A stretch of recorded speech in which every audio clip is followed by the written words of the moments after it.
Tes ennemis te célébreront. Tes ennemis te célébreront. Ceux qui veulent ta mort, qui te persécutent, qui te dérangent, vont te célébrer.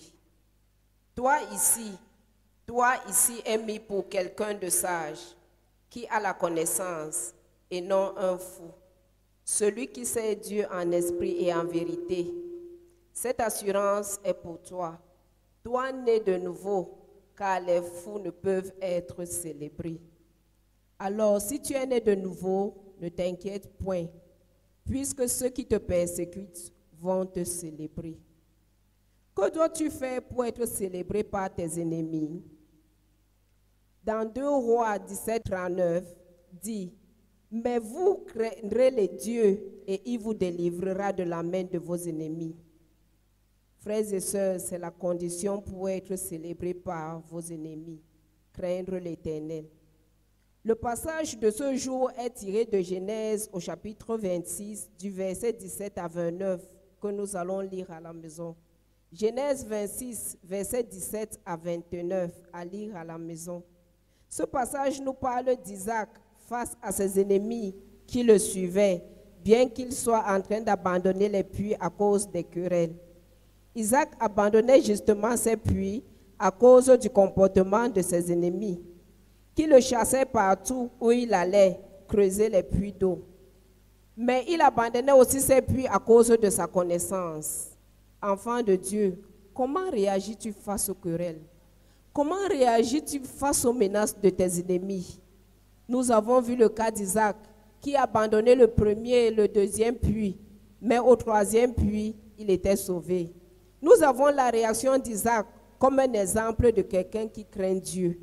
Crains-tu réellement Dieu?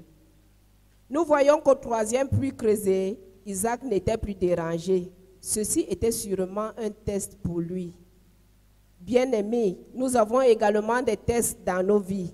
Mais Isaac craignait Dieu, agissant chaque fois avec intelligence et sagesse. Frères et sœurs, comment réagis-tu face aux défis? Comment réagis-tu face aux tentations? Dans ce passage, nous voyons comment l'Éternel était en train de préparer les ennemis d'Isaac à le célébrer.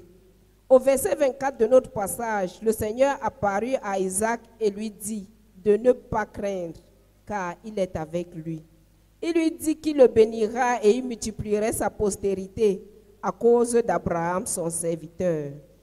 Bien-aimés, nous voulons tous la bénédiction, mais nous ne voulons pas être patients à sa recherche. Isaac en est une leçon. Isaac bâtit là, alors, face aux paroles du Seigneur, Isaac bâtit là un autel et invoqua le nom de l'Éternel. Enfant de Dieu, comment réagis-tu au temps des problèmes? Comment réponds-tu à tes ennemis? Regardons le cas d'Isaac. Il a agi avec intelligence face aux menaces de ses ennemis. Alors, si tu veux être célébré par tes ennemis, comme Isaac, tu dois craindre l'Éternel. Au verset 28, nous voyons les ennemis d'Isaac qui se rapprochent de lui et ils avaient vu et observé que l'Éternel était avec lui. Ils viennent alors faire alliance avec Isaac. Frères et sœurs, ne nous fatiguons donc pas des menaces de nos ennemis. Agissons comme Isaac. Au verset 29, ses ennemis viennent pour un arrangement avec Isaac afin de louer son Dieu. Si tu es engagé et focalisé à servir Dieu, il agira envers toi à partir de ce jour comme il a fait avec Isaac. Il est le même aujourd'hui, hier et éternellement. Deutéronome 28, verset 7, dit que l'Éternel te donnera la victoire sur tes ennemis qui s'élèveront contre toi. Ils sortiront contre toi par un seul chemin et ils s'enfuiront devant toi par 7 chemins. Dans Acte 16, versets 16 à 39, nous voyons l'histoire de Paul et Silas qui ont vu leurs ennemis célébrer leur Dieu. Ésaïe 58, verset 15 dit en sa deuxième partie que quiconque se liguera contre toi tombera sous ton pouvoir, enfant de Dieu. N'oublie jamais, jamais qu'au moment des défis, l'Éternel est avec toi et il agira au moment convenable. Abandonne-toi à lui.